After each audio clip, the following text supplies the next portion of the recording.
성경 봉독하겠습니다. 야고보서 5장입니다. 13절부터 18절까지 말씀 합독하겠습니다.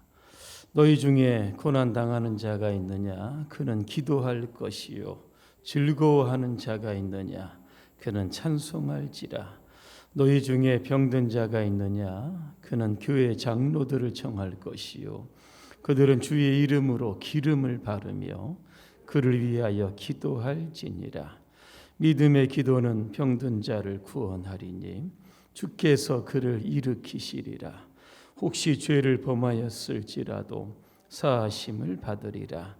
그러므로 너희 죄를 서로 고백하며 병이 낫기를 위하여 서로 기도하라. 의인의 간구는 역사하는 힘이 크미니라. 엘리야는 우리와 성정이 같은 사람이로되 그가 비가 오지 않기를 간절히 기도한즉 3년 6개월 동안 땅에 비가 오지 아니하고 다시 기도하니 하늘이 비를 주고 땅이 열매를 맺었느니라. 아멘. 오늘 기도라고 하는 주제로 말씀드리겠습니다. 할렐루야. 아멘. 분과 인사하겠습니다. 기도합시다. 간단하죠? 좀 길었는데 제가 짧게 요약을 했습니다. 기도에 관해서 많이 하는 것보다, 기도에 관한 책을 많이 읽는 것보다 실제적으로 기도하는 것이 더 우리에게 유익합니다. 우리가 예배 전 찬양으로 불렀던 549장 내 주의 뜻대로 행하시옵소서, 이 곡이 태어난 그런 배경을 좀 말씀을 드리려고 합니다. 이 작시자가 누구냐면 벤자민 슈몰크라고 하는 목사님입니다. 당시 구교와 신교의 30년 종교 전쟁이 있었던 때입니다. 참 종교 카톨릭과 이 신교 때문에 이 유럽 안에서 끝없는 전쟁이 일어나게 되었던 겁니다. 그로 인하여 사람도 죽고 전쟁이니까 여러 가지 많은 피해가 있었던 겁니다. 베스팔렌이라고 하는 평화조약으로 서로가 화합하는 것 같지만 여전히 대립은 극심하게 되었던 겁니다. 이때 루터 교회를 담임하고 있었던 슈몰크 목사님 36개의 지방을 돌아다니면서 신방을 하고 또 양을 돌보는 그런 목양을 그렇게 했다고 합니다. 한 번 집을 나서면 일주일이 걸리고 2주일이 걸려서 돌아오는데 이 목사님에게는 두 아들이 있었다고 합니다. 한 번은 저 멀리 지방에 가서 목회를 하고 돌아왔는데 집이 다 타버린 겁니다. 섬뜩한 생각에 아이들의 이름을 불렀지만 대답이 없는 겁니다. 잿더미를 이렇게 뒤지고 지르다 보니까 두 아들이 서로 부둥켜안은 채 불에 타서 죽은 장면을 목격하게 되는 겁니다. 두 아들의 불타 죽은 시신 앞에서 이 목사님은 엎드리는 겁니다. 그러면서 그때의 기도를 시로 옮겼는데 우리가 지금 불렀던 내 주여 뜻대로 행하시옵소서. 나중에 보니까 살든지 죽든지 뜻대로 하소서. 참 이런 가사가 이 배경을 조금 알고 보니까 마음에 참 와닿는 것 같습니다. 이 목사님은 나중에 1730년입니다. 주일에 과로로 쓰러지고 여러 번의 뇌졸중이 옵니다. 그럼에도 불구하고 지팡이 하늘을 이렇게 들고 다니면서 끝까지 교인을 신방하게 되었다는 겁니다. 두 아들이 죽었음에도 불구하고 어려운 여건과 상황 가운데서도 끝까지 기도로 승리했던 분이 바로 이 슈몰크 목사님입니다. 오늘 야고보서의 결론 부분입니다. 기도하라는 겁니다. 누가 기도해야 합니까? 기도해야 할 대상이 따로 있습니까? 혹시 여러분 중에 나 기도해야 되나? 이렇게 생각하시는 분이 있으면 제가 그 범주 안에 들어가는 세 분을 오늘 소개해 드리려고 합니다. 첫 번째로 고난당하는 자입니다. 13절에 너희 중에 고난당하는 자가 있느냐? 어떻게 하라고 합니까? 어떻게 하라고요? 고난에 파묻혀 있지 말고 기도하라 그랬습니다. 여러분 고난이 뭡니까? 삶에 예기치 않게 다가오는 시험, 환난, 고통, 어려움들입니다. 그때는 기도하라 그렇게 말씀합니다. 초대교회는 삶의 어려움 이거를 뛰어넘는 또 하나의 고난이 있었습니다. 이게 뭐냐면 로마였던 핍박이죠. 기독교를 계속 핍박하는데 여기에서 느껴지는 고난이 굉장히 힘들었던 겁니다. 그래서 지난 시간에도 얘기했지만 집에서 살지 못하고 산이나 굴이나 야산이나 막 돌아다니면서 살았던 것을 보게 되는 겁니다. 자, 그렇게 힘들고 어려운 핍박 가운데서도 오늘 야고보 기자는 기도하라 그랬습니다. 왜 기도하라고 하실까? 시편 50편 15절의 말씀 여러분 잘 기억하실 겁니다. 환난 날에 나를 부르라. 내가 너를 건지리니 내가 나를 영화롭게 하리라. 환난 날에 부르짖는다. 여러분 기도하라는 겁니다. 여러분 고난 없는 인생 살기를 원하고 환난 없이 참 어려움 없이 평탄하게 신앙생활하고 싶은데 이게 잘 안 되는 겁니다. 어차피 피할 수 없다고 하면 그냥 기도로 그냥 대응하면 여러분 되지 않겠습니까? 우리가 기도하면 여러분 예수님께서 우리를 도와주십니다. 어떻게 도와주시냐면 히브리서 4장 15절과 16절을 제가 한번 읽어드립니다. 우리에게 있는 대제사장은 예수님입니다. 우리의 연약함을 동정하지 못하실 리가 아니요 모든 일에 우리와 똑같이 시험을 받으신 이로되 죄는 없으시니라. 그러므로 우리는 긍휼하심을 받고 때를 따라 돕는 은혜를 받기 위하여 은혜의 보좌 앞에 담대히 나아갈 것이라 그랬습니다. 그렇죠? 기도로 주님께 나아가는 겁니다. 그러면 돕는 은혜를 주신다. 왜? 예수님도 고난을 당하셨기 때문에 우리가 지금 느끼는 고난이 이게 어떠한 형태인지 어느 정도인지 이거를 다 알고 계시다는 겁니다. 그래서 우리가 힘들고 어려울 때면 주님 앞에 나가서 기도함을 통해서 우리에게 주시는 돕는 은혜를 경험해야 되는 겁니다. 괴로울 때 주님의 얼굴 보라. 미국의 여러분 작곡가였던 해리 볼백이라고 하는 사람이 지었던 겁니다. 가사가 이렇습니다. 괴로울 때 주님의 얼굴을 보고 힘이 없고 내 마음 연약할 때 능력의 주님을 바라보고 슬플 때 주님의 얼굴을 바라보라. 사랑의 주님 안식 주신다. 그렇게 말씀하고 있습니다. 우연히 나온 가사도 아닐 겁니다. 그죠? 결국 삶 속에서 느껴지는 그런 어려움, 시련, 슬픔 가운데 주님을 바라봄으로 얻게 되는 그런 은혜를 우리 가운데 소개해 주고 있는 겁니다. 여러분 가운데 고난당하는 분이 계십니까? 기도하시길 바랍니다. 두 번째는 병든 사람이 있으면 기도하라. 14절입니다. 너희 중에 병든 자가 있느냐? 그는 교회의 장로들을 정할 것이요 그들은 주의 이름으로 기름을 바르며 그를 위하여 기도하리라 그랬습니다. 여러분 다 아프시죠? 안 아프신 분 한 분도 안 계실 겁니다. 그러면 어떻게 하라고 합니까? 어떤 장로님에게 기도를 부탁하시겠습니까? 딱 떠오르는 장로님 계시면 여러분 전화하셔서 제가 요즘 많이 아픕니다. 마음도 아프고 몸도 아픈데 저를 위해서 좀 기도 좀 해주십시오. 여러분 장로님의 역할이 뭔지 아십니까? 성도들 신방하고 기도 다 받아서 바쁘지만 여러분들을 위해서 기도해 주시는 분이 바로 교회의 장로님들입니다. 기름을 바른다고 했는데 그 당시는 올리브유를 좀 발랐다고 합니다. 아마 이게 좀 진통 효과가 조금 있었던 것 같습니다. 기름을 바른다는 건 이겁니다. 환자에게 약도 주고 기도도 해주라는 겁니다. 우리 성결교회는 사중복음이 있습니다. 중생, 성결, 신유, 재림입니다. 그 중에 신유라고 하는 복음이 있는데 이게 어떤 건지 제가 한번 읽어드립니다. 신자가 하나님의 보호로 항상 건강하게 지내는 것과 또는 병들었을 때에 하나님께 기도로 나음을 얻는 것을 가리킨다. 그 다음에 보니까 병 낫기 위하여 기도한다든가 안수하는 일은 당연한 특권이다. 그러나 신유를 믿는다 하여 의약을 부인하는 것은 아니다. 아프면 약도 먹고 병원에 가고 수술도 하고 기도도 해야 하는 겁니다. 왜 그런지 아십니까? 최종적으로 우리의 몸에 건강을 주시는 분은 하나님이시기 때문에 그런 겁니다. 그래서 우리가 믿는 하나님을 여호와 라파의 하나님이라고 부르는 겁니다. 우리를 치료하시는 하나님. 이 단어가 어디에 나온지 아십니까?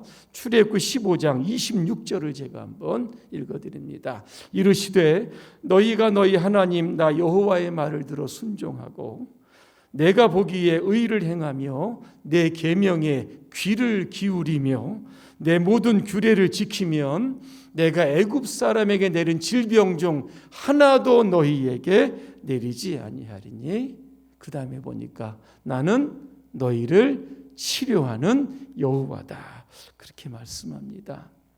여러분 아프신 분들이 있으면 우리 교회 장로님들 굉장히 많습니다.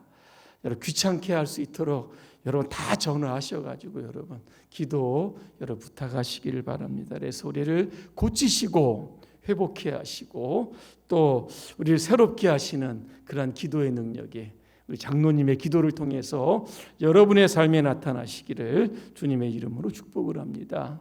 자, 세 번째 누가 기도해야 합니까? 죄를 범한 사람들 기도합니까?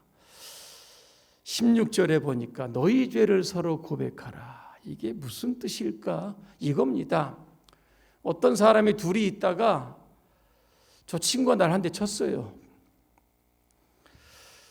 그래서 전치 2주의 상해를 제가 입었습니다. 그런데 그 친구가 다음 날 아침에 새벽 예배를 나가서 회개 기도를 합니다.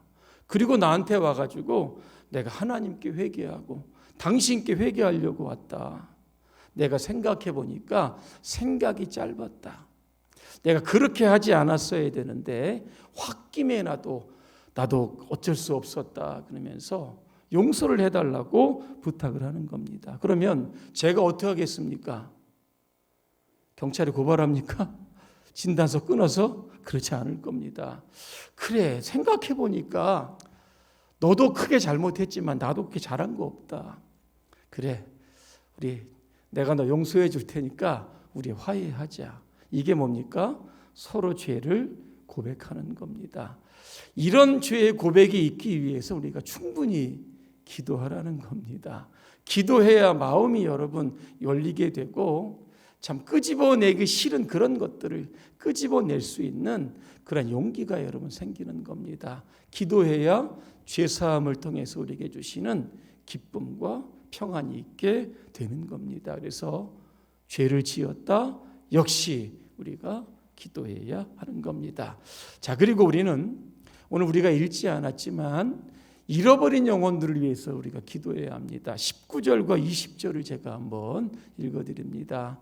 내 형제들아 너희 중에 미혹되어 진리를 떠난 자가 누가 돌아서게 하면 너희가 알 것은 죄인을 미혹된 길에서 돌아서게 하는 자가 그의 영혼을 사망에서 구원할 것이며 허다한 죄를 덮을 것이다. 그렇게 말씀합니다. 미혹되고 여러분 탕자처럼 방황하는 영혼들 있습니다. 그를 위해서 어떻게 하라고요? 모른 채 하라고요? 기도하라 그렇게 말씀합니다. 4월 9일은 우리가 부활주일이면서 새가족 초청주일입니다. 하나님을 떠난 영혼들은 죽은 영혼들입니다. 그날에 초청해야 될 이유는 부활하신 주님을 만나고 믿게 하기 위해서 그런 겁니다. 죽은 자를 살리고 죽은 영을 살리시는 주님과의 만남을 통해서 죽었던 영혼이 회복되는 이러한 놀라운 구원의 은혜를 경험하기 위해서 우리가 전도해야 하는 겁니다. 자, 그러면 우리가 어떻게 기도하면 됩니까? 오늘 모델을 엘리야라고 하는 선지자를 우리 가운데 제시하고 있습니다. 엘리야가 나오는 이 기도가 열왕기상 18장을 배경으로 하고 있습니다. 오늘 17절에 보니까 뭐라고 되어 있습니까? 엘리야는 우리와 성정이 같다. 다른 번역에 보니까 우리와 똑같다 그랬습니다.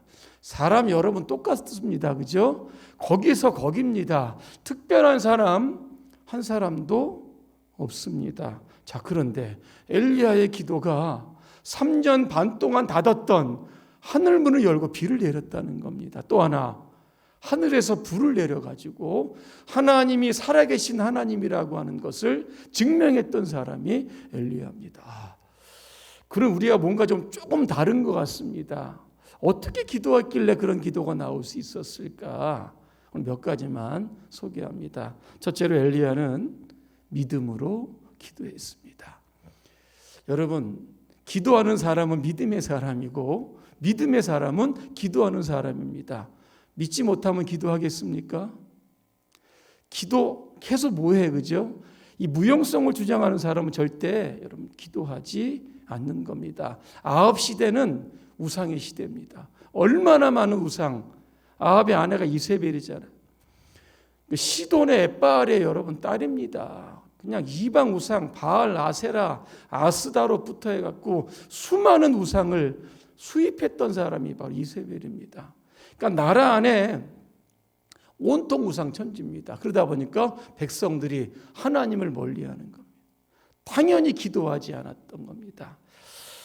그래서 엘리야가 결국 갈멜산에서 하늘에서 불을 내린 이후에 850명의 우상 숭배자들을 이 기드론 시내가에서 여러분 다 죽입니다. 그리고 나서 여러분 아합 왕에게 뭐라고 말하는지 아십니까? 이렇게 이야기합니다. 열왕기상 18장 41절입니다. 엘리야가 아합에게 이르되 올라가서 먹고 마시소서 큰 비 소리가 있나이다 그랬습니다. 근데 이 빗소리를 누구만 듣고 있습니까? 엘리야만 듣습니다. 아무도 듣지 못하는 소리를 엘리야가 듣고 큰 빗소리가 있다는 겁니다. 무슨 어떤 근거를 가지고 이렇게 이야기할까 보니까 열왕기상 18장 1절에 보니까 하나님이 이렇게 말씀하십니다. 너는 가서 아합에게 보이라. 내가 비를 지면에 내리라. 하나님의 말씀을 믿고 간 겁니다. 아합에게 선포를 합니다. 그랬더니 아마 이 믿음의 귀를 하나님께 열어주신 것 같습니다. 그랬더니 빗소리가 들리는 겁니다. 여러분, 기도는 미신 아닙니다. 하나님의 말씀에 근거하기 때문에 하나님께 기도하면 반드시 응답해 주시는 겁니다. 그래서 우리가 기도할 때는 어떻게 기도합니까? 믿음으로 기도하자. 두 번째, 엘리야는 간절히 기도합니다. 갈멜산 꼭대기로 올라갑니다. 얼굴을 땅에 대고 그의 얼굴을 무릎 사이에 넣었다 그랬습니다. 여러분 오늘 집에 가서 한번 그렇게 기도해 보시기 바랍니다. 허리 끊어집니다. 아마 한 10초도 못 있으실 겁니다. 의자에 앉았든지 누워 있든지 뭐 서서 하든지 편하게 하면 되는데 왜 그렇게 기도했을까? 이유는 간절함입니다. 17절에도 보니까 3년 반 동안 비가 오지 않게 해달라고 기도하는데 어떻게 기도했습니까? 간절하게 기도했다 그랬습니다. 이번에는 3년 반 동안 이제 비가 오지 않았던 하늘의 문을 열고 장대비를 달라 기도할 때도 역시 간절하게 기도했다는 겁니다. 여러분, 기도는 간절하게 해야 됩니다. 여러분, 한나라고 하는 여인 아시죠? 불임 여성이었는데 성전에 올라가서 아이를 달라고 기도합니다. 그 기도가 얼마나 간절했던지 그냥 입 밖으로 나오지 못하고 그냥 입 안에서 그냥 우물우물했던 겁니다. 엘리 제사장이 아이고 저 술 취했다 그랬습니다. 왜 엘리야의 기도가 간절했을까를 한번 생각해 보았습니다. 이유는 한 가지입니다. 하나님 외에 다른 대안이 없기 때문입니다. 하나님만이 비를 내리실 수 있기 때문입니다. 한국 교회에 기도가 약화되었다 말을 합니다. 왜 그럴까 생각해 봅니다. 바빠서 하지 않는 경우도 있습니다. 또 한 가지, 하나님 아니고 하나님 외에도 다른 대안과 방법들이 많은 겁니다. 하나님 안 해주셔도 내가 할 수 있는 방법들이 많은데 여러분 기도하겠습니까? 그런 기도에 간절함이 묻어날 수 있겠느냐라고 하는 겁니다. 그래서 여러분 작은 일이든 큰 일이든 여러분 기도하실 때 여러분 간절하게 기도하시길 바랍니다. 마지막 세 번째 엘리야의 기도는 포기하지 않는 기도입니다. 여러분 갈멜산 꼭대기에 올라가서 엘리야가 기도하는데 기도를 한번 딱 하고 일어납니다. 종을 부릅니다. 야, 저 지중해 저 서쪽 바다 쪽을 좀 봐라 그랬습니다. 그랬더니 아무것도 보이지 않습니다. 그렇게 몇 번을 기도합니까? 7번을 기도했다. 그리고 종에게 가서 물어봅니다. 뭐 있느냐 그랬더니 종이 와서 이렇게 이야기를 합니다. 바다에서 손바닥만한 작은 구름이 일어났습니다. 무슨 구름입니까? 비구름입니다. 잠시 후에 여러분 장대비가 내립니다. 생각해 보십시오. 3년 반 동안 하늘문이 닫히지 않았는데 그때 내리는 비가 여러분 어떤 비였을까? 아마 엄청난 장대비가 쏟아졌을 겁니다. 저는 기도할 때 이런 생각을 합니다. 기도해도 아무 일이 안 일어나네. 상황이 더 악화되네. 그러면 그냥 기도 줄을 놓고 싶습니다. 기도를 포기하고 싶다는 겁니다. 그런데 오늘 엘리야는 7번 기도했습니다. 무슨 이야기입니까? 손바닥만한 작은 구름이 떠오를 때까지 기도했다. 아마 그게 떠오르지 않았으면 70번이고 700번이고 아마 그 자리에서 그는 아마 죽을 때까지 기도했을 겁니다. 왜? 그때는 하나님이 주시는 겁니다. 우리는 잘 모르기 때문에 기도해야만 하나님의 때 하나님께서 응답을 주시는 겁니다. 결론입니다. 제가 여기 이렇게 보니까 기도가 필요하지 않는 분은 단 한 사람도 없습니다. 이 4가지 항목에 여러분 다 걸리는 겁니다. 고난이 있습니다. 질병이 있습니다. 다 죄짓고 삽니다. 그래서 기도해야 하는 겁니다. 여러분 기도하실 때 믿음으로 여러분 기도하시기를 바랍니다. 간절히 기도하시기를 바랍니다. 포기하지 않고 끈질기게 여러분 기도하셔서 바다에서 작은 구름이 떠오르는 하나님의 기적의 응답을 경험하시기를 주님의 이름으로 축복합니다. 기도하겠습니다. 은혜로우신 하나님, 우리가 기도하기를 원합니다. 기도하면 하나님 주시는 많은 은혜와 축복의 선물이 많이 있는데 그동안 기도를 놓치고 살았음을 회개합니다. 엘리야의 기도처럼 오늘도 그 그런 동일한 기도를 통해서 우리에게 하늘문을 열어주시고 수많은 기도의 응답을 주시는 그 좋으신 하나님을 기도를 통해서 경험케 하여 주옵소서. 예수님의 이름으로 기도합니다. 아멘.